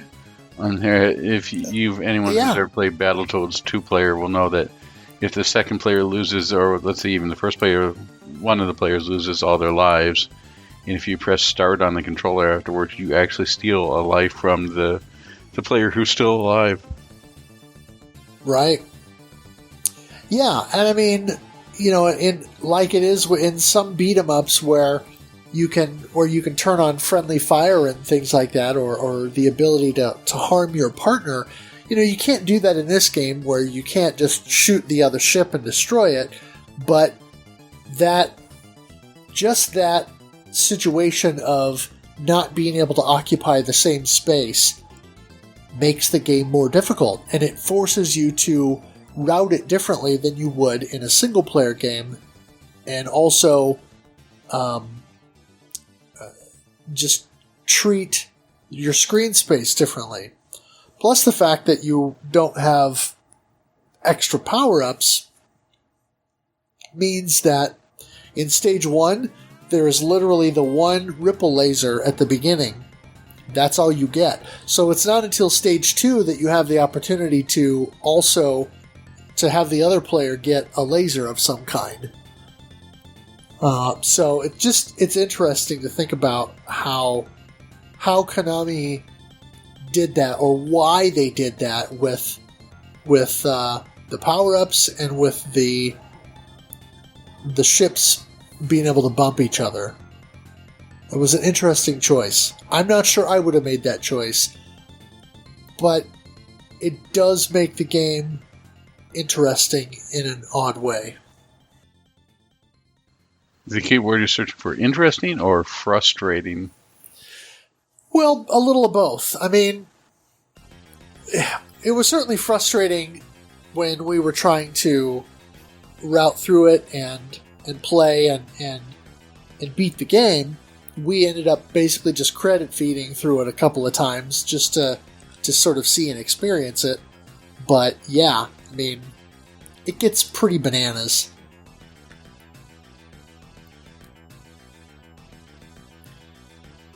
So let's take a minute and talk about the graphics. Well, I think you need to watch out for those bananas. Make sure the retro Game Bird doesn't steal them. I think, generally speaking, this game is a marked improvement over the original Gradius in terms of the graphics. Now, I think in some ways, as Konami continued to iterate on the game, they continued to improve it, but even just the original Salamander arcade release, I think, was already an improvement over the original Gradius, just because it's more colorful, your ships are bigger, the ripple laser adds a little bit more interest, there's more going on in terms of variety of the stages, there's more background stuff going on. There is a bit of a detriment to that in the sense that in Stage 4 of the original Salamander, you get the effect of these, I don't know what you call them, these little chambers on the ground that will open up and release enemies that will come up from underneath of you, and if you're not taking out those enemy generators, they can easily it's not like they're spawning on top of you, but coming up from the bottom layer. It's not just Salamander plane that has it, right? I mean, that's something that happens on anytime you're dealing with enemies that are not on the same plane as you are. I know that R-Type has some issues with that, especially R-Type Final 2. People got really confused at that certain stage. It was stage 4, yes. Where they're coming in from the background. Yeah. It's a neat effect, but can 3 or 4. Yeah, but I think that Ray Force and the Ray series, on the way they did that with the lock-on on the back, and Zero Ranger does a great job, too, of telling you where stuff is dealt with a lot of that, but stuff that's not in the same plane coming up above just doesn't work as well. I think that the Twinbee series did a much better answer to Konami with that, and I think that things within the Gradius or Salamander should stay on the same plane. I definitely agree. It's such a pain in the butt to tell, is this thing actually going to hit me? Where did it come from? And I think they even mentioned that in the arcade version. It was still hard to deal with, so that's something that could be improved upon. I will say one of the best things that I was surprised at is it avoids the Mario 1 issue. Or more specifically, the Mario 1 Bowser boss issue. The biggest thing with Gradius, the original Gradius, is at the end of every stage, what did you fight? Well, except for the last one, Big Core, right? So, and it's not a case of, I'm sorry, Vic Viper, but our Gradiuses and our Bacterians in another castle situation. The bosses are all unique. And they are you're not fighting the same boss over and over again, so you get a lot more visual flavor. Or even in the first one, Salamander, where it's sort of I almost think that they were going with more of an influence with R-Type than with this, where they went Geiger-esque before there was sort of a mechanical or biological taken over by mechanical or some sort of cyborg. Is what I got from Salamander, where later on they tried to make it more of a living organism. And I sort of like having the Geiger type stuff within I like the R-Type aesthetic more than going back to Life Force, where you're shooting your way through inner space. the shmup here, or Stu Goodbody, but it's, I don't know. What are your thoughts? Do you prefer the later aesthetic, or do you prefer the original one that was more Geiger-esque? I don't know. I feel like this is another one of those cases where I feel like maybe Konami, iterating on the formula, changed it and improved it, generally speaking, as they went along.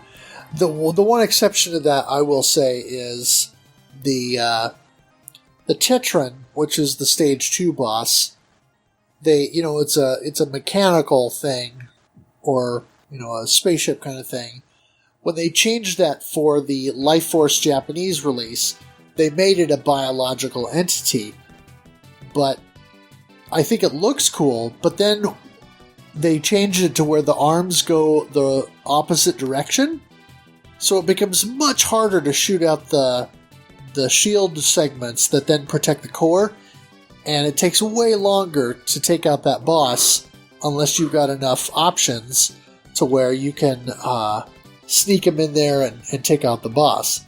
So it was kind of that was a little bit of a misstep, but I kind of like the whole blue acid sort of vibe going on in the flame stage, and so I sort of like the way that they iterated on it every time and changed a few things up and made the game more and more biological focused as they went along.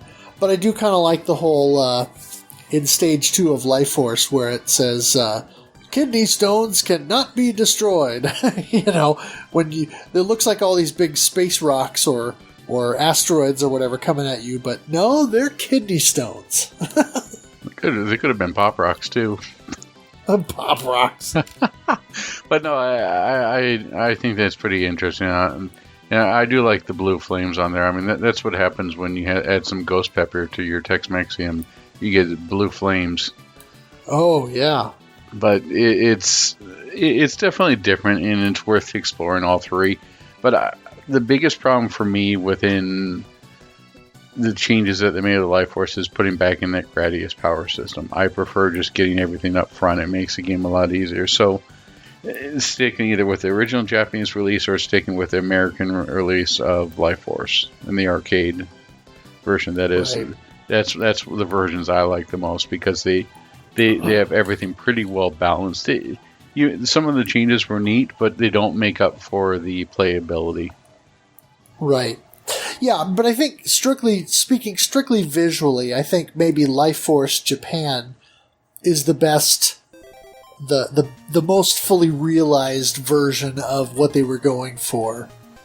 But I would tend to agree that the original Salamander or Life Force North American release is probably the best playing experience. Yeah, if we're talking visually, I could definitely see it, but I think it comes at the cost of the playability. Too much for me.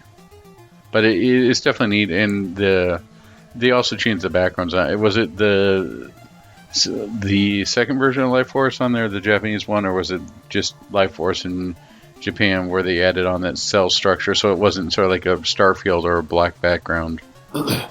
Yeah, they started that with the Life Force North American release where they changed the Starfield backgrounds to be more of that membrane look, but they iterated on that further with the Life Force in Japan and just tied it all together even more closely. You know, that stage gave me, or that membrane look gave me flashbacks to Stage 5 of Image Fight. Oh, sure. Yeah, very similar. Yep. And, you know, I also have to say, speaking of flashback stuff in here, the sound was incredible. No matter what version you have, the soundtrack is amazing. And it's done by the same lady who authored the original Gradius soundtrack. Yeah, and I don't know what it is. I've heard other versions of these songs. I know that the Odomedius games have remixed or had new versions of a couple of these tracks that were really good. But this soundtrack, I really like it. And the arcade version, the interesting thing is it has such a bright, upbeat, kind of hopeful tone to it, which is odd considering the what's the word I'm looking for? The subject matter. Yeah, I get you. Well, the subject matter and the overall tone of the game. But I feel like I have to say So I was just thinking that it could be, how everyone's putting fake names in there so that way other companies wouldn't purge talent. You saw a lot of Capcom games, Yuki-chan's Papa and stuff like that. Just thinking that was somebody's name for their Ma and Pa Deltoid in the credits. Oh, yeah. For what's going there, but it is. Or it could be the name of a cover band. Oh. With here, but as far as things go, I think back to Gradius, and Gradius was still pretty bubbly and still pretty upbeat, right? For what it was. So I don't think that they would have anything dark that would be there, and I can't think of anything that would. I mean, outside of all the Gradius games, I can't think of any tunes that are dark or foreboding or anything like that. Can you? Not necessarily dark or foreboding. I just think this game in particular has a distinctly bright and, I won't say cheery, but hopeful, or triumphant is a word that I used a couple of times in my streams. And yeah, the soundtrack really does it for me.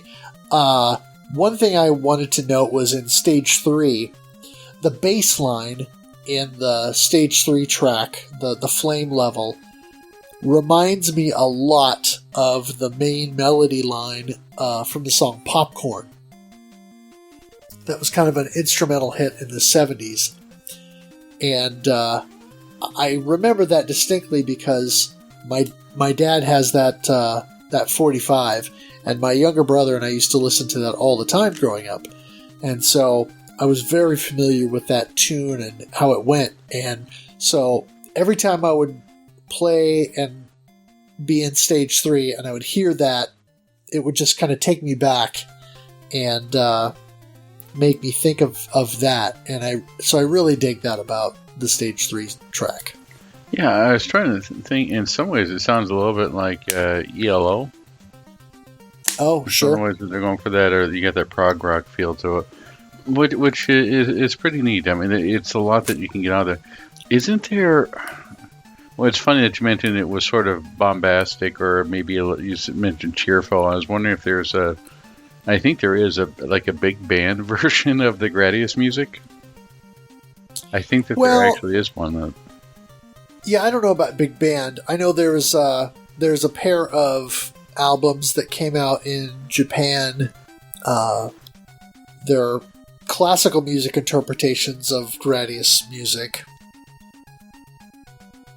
I don't know about big band. That would be interesting.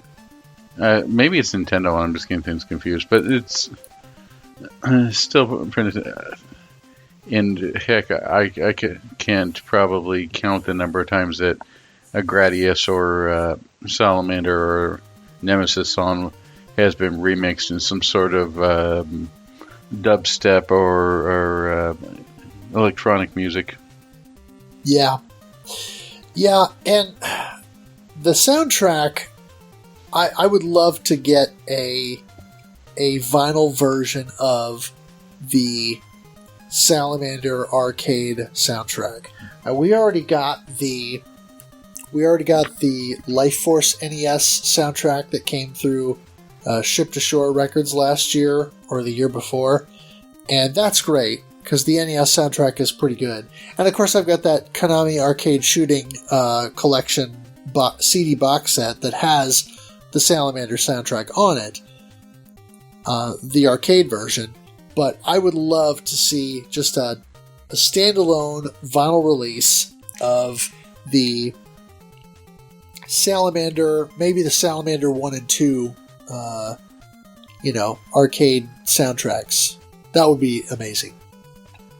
That would be amazing. Here, it's sort of funny because I've been seeing a lot more cassette releases lately. You usually get vinyl. It seems to be just a given at this point, which is funny thinking that we're in 2022 that vinyl's made such a comeback. It's neat around, but I'm seeing a lot more stuff coming back into cassette in Japan. Yeah, I don't know I if am that's too. fad or if that's we're going to see that again. Well, either way, I don't care. Honestly, I don't care if it's on 8-track. Give me the soundtrack for Salamander. Right. So the scoring system on here for the most part is pretty basic. I think that they covered it pretty well in SDG Weekly. Was pretty much shoot stuff, get points. Yeah. I think that's about as far as you get on here. One of the interesting things that you can do in the NES or Famicom version is they do have extra lives that you can get, which add a lot to the points. But that's specific to that version. Yeah, and I noticed when I was playing through on the Saturn and the arcade version, in Stage 1, after you get past the teeth, and you go into that section where you kind of shoot out the membrane or the webbing or whatever, as you're going along and you've got all these big pink nodules, I don't really know what you call them, but those things are worth a lot of points.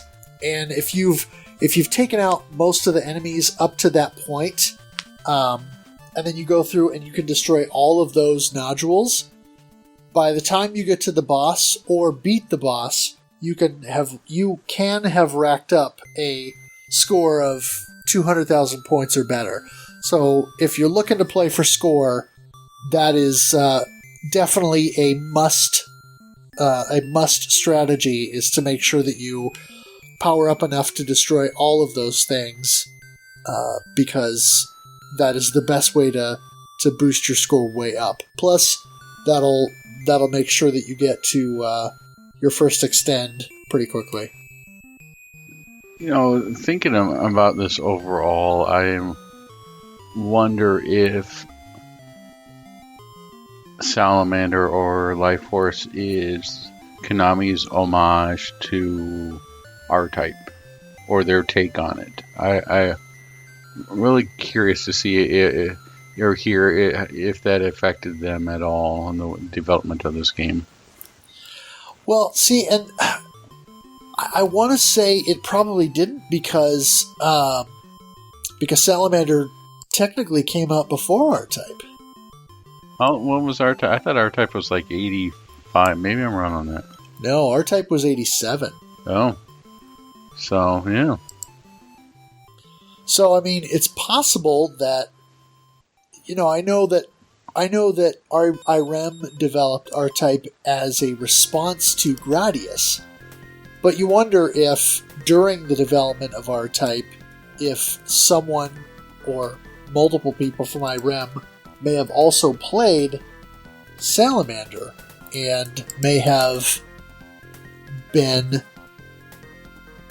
marginally influenced by that sort of biological component.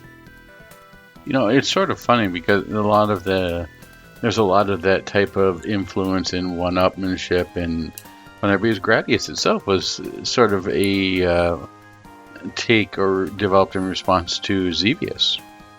Right. So, yeah, it makes you wonder on how much a lot of this stuff was just everybody pooling ideas, and it was an exciting time, and things were flying around, and it's certainly possible. And I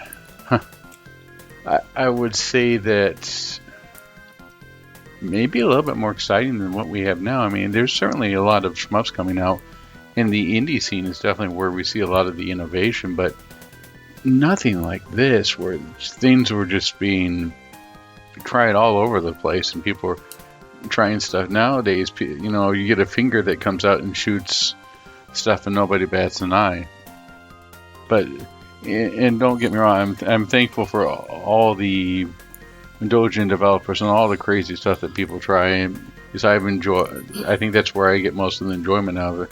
STGs, but what a time to be involved in this, to try new stuff on here. It just, where things get a lot more ability to be surprising to you and new. Going from horizontal to vertical so that must have been a sight to see. I mean, even on the NES, it was impressive when I rented Life Force, but to be in the arcades and to experience this, what a time. Yeah, it was innovative, and it was interesting, and it was impressive graphically in terms of audio, and it took gameplay elements that at that point were still relatively fresh, but because of the association of Gradius from the previous year, for anyone who played Gradius, there was a level of familiarity there without being, like I said earlier, without being just another Gradius game. It was a way to take that existing template they had built and build on top of that while also flipping the script a little bit. And I think, generally speaking, they were successful in doing that. And it's interesting then that after this, they decided to go back to the original Gradius formula again with a proper Gradius sequel. Now, of course, they improved upon the original a lot, I would say, with Gradius 2, and expanded upon the original ideas in some pretty cool ways. But this really was, in some way of, I guess, in thinking about it in a certain way, this is sort of Konami throwing stuff at the wall to see what will stick. But they did it with such aplomb at the time that even though you kind of can see that that's what they were doing, it doesn't necessarily feel like that. And so I think they pulled it off enough that it doesn't really matter if that's what they were doing, because at the end of the day, it still turned out to be another excellent game that just continued to move the genre forward and innovate. Yeah, I think Mom and Pa Deltoid should be proud. Absolutely, they should. So now that we've given our thoughts, let's move on to the thoughts of the RF Generation community. We'll start off with Mini Console Man. I'll be joining this month. I'll be playing along on Switch with the Konami Arcade Classics Collection, which I believe does include both Life Force and Salamander. Well, I definitely gave Life Force a shot this month, even though I knew it was going to be rough. Stage 4 seemed to be my sticking point towards the end of the month. I do appreciate the fact that such an early game had both horizontal and vertical stages. The boss designs are great, and I liked how each of the stages had its own theme, or it seemed in the first 4 stages I saw. I'd say Auto Fire is a must for these early Konami games. I'm glad the Konami Arcade Classics Collection included. I have to say that I appreciate you along with us in stage 4. It's not just you. It is the stage 4, and especially the boss of stage 4 has been many a run killer. Yeah. Yeah, you have to be really good. There's a little trick to it. You have to position the options correctly in order to shoot correctly. Otherwise, the other things will just bounce all over you and be too busy dodging everything and be hit by something you didn't see coming from behind. Yeah, stage 4 was a run killer for me many times. Corkman joined in and said, I'm in this month as well. I'm starting with the Saturn version. Got to stage 3, but need to learn the fire arcs. Wow, the Gradius syndrome is strong with this one. Is this one I just have to shoot for a no-death run? Then later in the thread, Corkman said, I've been playing more of the Saturn version. I figured out the flame circles in stage 3 and have a decent strategy in stage 4 going, but haven't mastered it yet. I'm with Zoido. I tried the PC Engine version and it looks similar but plays differently. For example, the teeth in the first level are more dangerous, and the stage 1 boss can shoot a bullet or two from those arms. I don't care for the checkpoint either. I also tried the Sharp X68000 version on an emulator on the Pi. That was interesting. It feels and plays pretty close to the arcade or Saturn version. However, there is much more slowdown. It seems like it's really struggling to run the game. The music is a little different, and the sound effects are really strange sometimes. I know some of these issues might be due to the emulator, but I really couldn't tell you. Also, you get 5 lives with 1 credit in this version for some reason. At the very least, I'll take the top scorer crown for the X68000 version now with 413,500 points. Thank you very much. Congratulations, you got the crown. The Sharp X68000 is something I may go back and try, even though I know it's got the soda. And I'm just so curious on anything that's ported to that system. Or heck, any of the Japanese PCs in general. It's a different world that we see there. Because the console ports, for the most part, you're getting the same thing. For the most part. But anything you get on any of the Japanese, I mean, even the MSX or the Amstrad or any the micro consoles, or not microcomputers. You just get wildly different things on there, and some of them are hilarious, and some of them are absolutely horrendous. But it's still fascinating. Even if it's a train wreck, it's still fun to watch. Yep. All right, our next comment comes to us from Zoido. I'm still not the biggest Gradius fan, and the same goes for Salamander, but I'll try and post some scores anyways later. I played a few runs of Salamander on the PC Engine version and on the arcade version on PS4 Arcade Archives, so I at least don't have to struggle with Gradius power-up bar. I made it to the Stage 4 boss yesterday, but the fight ended in confusion and became too many blue bubbles. Yeah, we talked about that, where you have to know a trick on there, which sort of sucks. I get where this is done, and this isn't the only game that does it, where you sort of have to use your options and sort of cheese things, but it should really come down to skill, not that you know a trick. Right. I also played the PC Engine version on beginner difficulty, but the enemy patterns are a bit different, and it's very generous with lives. But the checkpoint system kills the flow of it for me, so I guess I'll stick with the Japanese arcade version. Yeah, the checkpoint version. I don't think that's a hardware limitation on the PC Engine, so I don't know why that decision was made. Right. I didn't make it past the second boss yet, because powering up after a checkpoint can be tricky sometimes. Yep. Agree. Good job, Mini Console Man. I totally agree with you about the autofire. It's very helpful to have autofire for both shots and missiles on one button. I'll definitely agree on that one. Unfortunately, I wasn't able to beat my score at the end of the month, even though I played almost daily. That's exactly what frustrates me. I played nearly every day of the month, but I couldn't feel real progress happen, and even small successes felt like a lucky shot.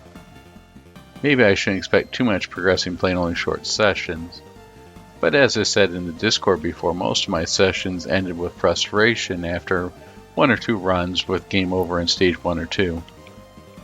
I had fun playing the game until I got hit, and it quickly turned into a struggle trying to power up, which resulted in game over quickly. Luckily, Salamander Arcade has no checkpoints and gives you the possibility to at least pick up your options after respawning if you're fast enough. Also, the regular power-up system makes recovering a bit less stressful. Anyway, that wasn't enough to keep me mowed for more than 15 minutes per day. So, I guess Gradius games still just aren't my cup of tea. Regarding the original Gradius, I appreciate that Konami tried to change some things in design with Salamander. I prefer the regular power-up system over the power-up bar, and the mix of vertical and horizontal stages works great. Note here, I really like to see that more often in shooting games. Also, the soundtrack is awesome, as in most of the classic Konami games. And one last thing, the escape section right after the final boss is pure evil. If I would make it this far in the game and die suddenly, I would almost self-ignite in anger. Yeah, it's memorization, heavily memorization. It's par for the course, and I get it. It's still... it feels like the entire time the game goes tells you to turn right and go up, and here it just goes, good luck. Right. And finally, we've got Easy Racer, who said, playing on the NES casually. Man, I forgot how brutal this game is. I think the worst part might be the happy-go-lucky music that plays when you get a game over. In seriousness, gotta say I love the first phase of the level 2 boss. One of my favorite shoot-'em-up boss fights. So thank you everyone for participating and for your comments and sharing your thoughts with us. Thank you to everyone who participated and everyone who shared their thoughts. We really do appreciate it. And even if it isn't your cup of tea, like Zoido on there, we've always got something coming right around the corner. That's right. So taking a look at the scores, Corkman, as mentioned before, by default won the top score for the X68000 version. being the only person who submitted with 413,500 points. In the arcade category, Zoido actually took the top spot, I'm going to say, in playing the Arcade Archives version with 448,100 points, and also the top score on the PC Engine version with 436,500 points. And I broke out the Saturn version because, as we mentioned before, the Saturn version seems to default to a slightly lower or tweaked difficulty, and it's a little bit easier than the standard arcade version. So I ended up with a score of 667,200 points on the Saturn version. And so I feel like I can't really lump that in with the arcade version or Arcade Archives because it's just different enough that it makes a difference. And so I don't feel like it's fair to compare them apples to apples. So, final thoughts. Final thoughts. The naming is confusing as all heck on this game, but it's certainly a good game, and it's one that I would definitely come back to. I don't find it nearly as frustrating as Gradius 3 or heck, even the original Gradius. I like this in the format. I think there's enough variance there in the way that they approach this, and I'm looking forward to the time when we play Salamander 2 to get an idea on what they've iterated upon. It's, I'm trying to think. I don't think that there's that many SDGs that sort of follow the biological path. I know R-Type does, but I'm trying to think of anything else that would. Yeah, I mean, there are a few things like Abadox. Or Biohazard Battle has some weird things like that, but yeah, it's X-Multiply. Yeah, Irem. I don't know what Irem had about biological issues there. Right. But it's I'm trying to think of Darwin sort of was that way too, I guess. Kind of, yeah, but it's sort of unique. I think that for anyone who grew up in it, this game is sort of ingrained into what you played. I mean, most people, if you mention the NES, I think Life Force or Gradius would show up on their, let's say, at least top 25 list. Right. Yeah, I think you're right. I didn't really have that much experience with the NES version as a kid. I think because I don't remember any of my friends having a copy, so I probably only played it once or twice. Going back to it now, I don't find that I am pulled toward the NES version because I don't have the nostalgia for it, and I actually was quite enjoying the Saturn version, and I was able to get far enough in that I think if I put a little bit more time into it, I could probably achieve a first loop clear of at least the Saturn port of the arcade version. The actual Arcade Archives is just a little bit more difficult, so I would have to play that a little bit extra and learn a few of the slight changes there in order to get further in that. But at the end of the day, I think I could probably get a solid first loop clear of the Saturn or arcade version. And that's something that we should make note of is this is an achievable 1cc for most people. You're not going to need to learn huge amounts of routing or stuff. So if you want to start with a 1cc, this is a good place to start. Yeah, particularly if you're looking at arcade games. I think this is pretty doable. There's definitely a couple of cheat moments and a couple of spots where you're gonna need to anticipate certain things, or you're gonna need to know that there are certain events coming up. But outside of that, I think it's pretty doable, and so I may I may leave this one in the Saturn so I can kind of go back to it here and play with it a little bit more and see if I can eke out that clear. Good luck. Thanks. All right, so let's talk. As we record this, it is March/April. I guess it's March. So let's talk about what's coming next. For April 22, we have everybody's favorite debate simulator for the Neo Geo Viewpoint. And it also came out on the Genesis, the PS1, and the Neo Geo CD. Yeah. I was surprised to see the PS1 version of it was published by Electronic Arts. Yeah. Yeah, the PS1 version is an interesting take. So that'll be an odd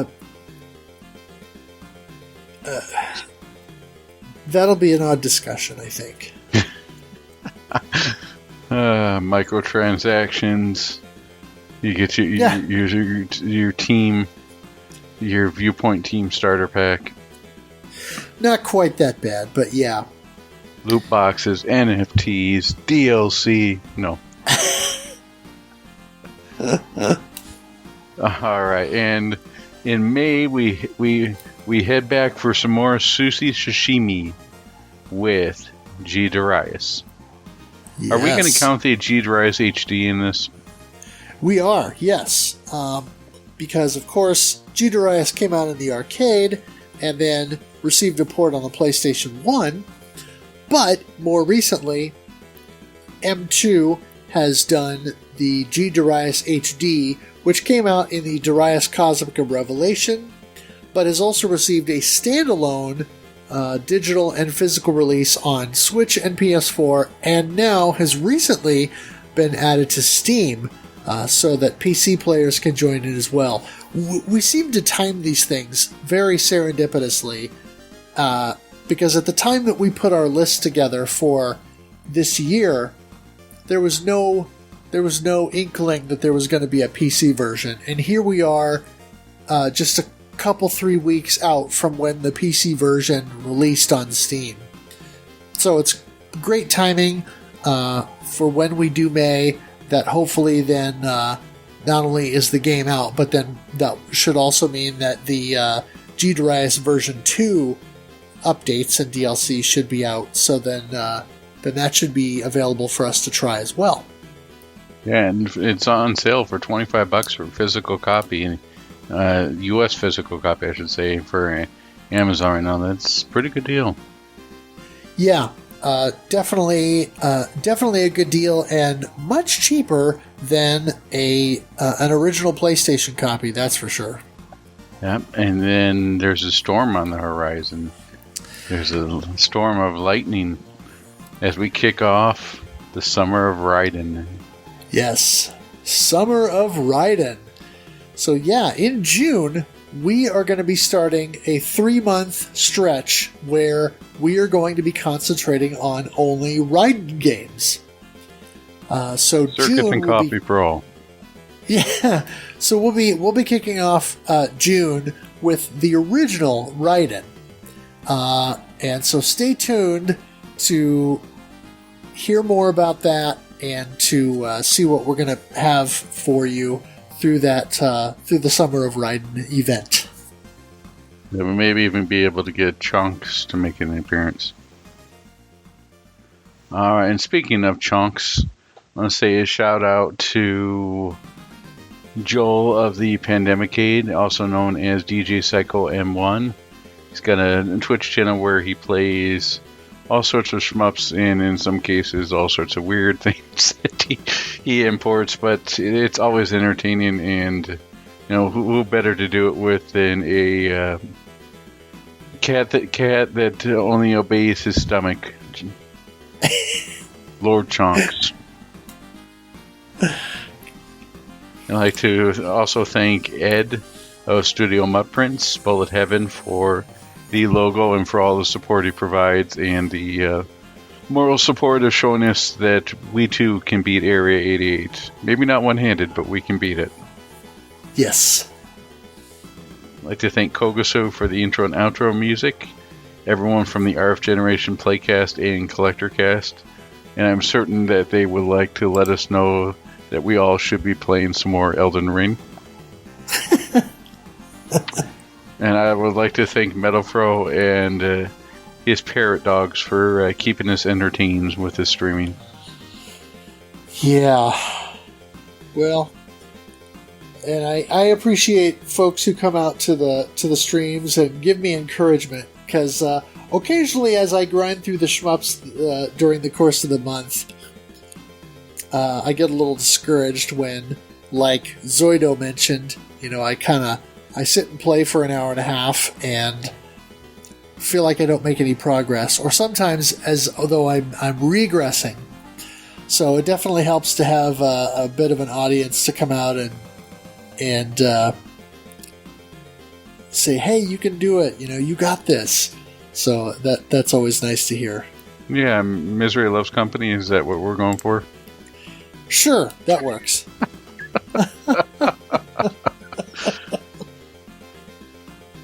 No, it's a fun time, and it's always interesting to hear sort of sayings. Maybe one day you can get to Ed level and say, "Get out of here, nobody likes you."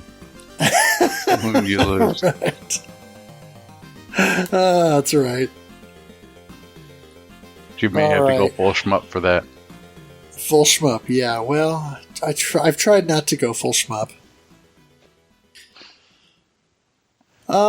Anything else that we need to talk about? I'd like to thank everybody for listening. And for anybody who's made it this far, wow, you're really dedicated. Thank you.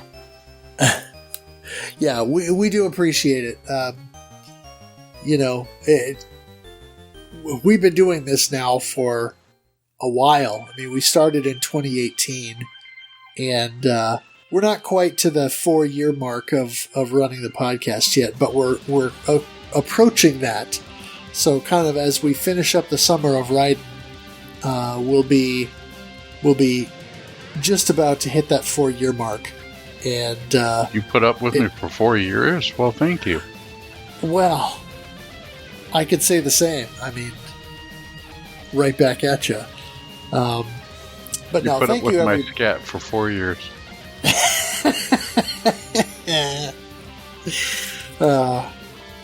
But yeah, we really do appreciate everyone for listening and for retweeting when I put up new episodes and put the announcement out there, and occasional messages on the Discord that we'll get about the episodes, or when DJ Psycho M1 mentions on his streams, mentions the podcast and tells people to go listen to it. It all just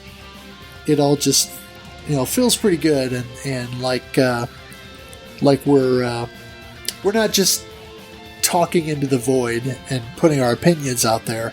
That it feels like people are actually listening, which is always nice. So with that, we will say thank you all for listening, and we will catch you next time.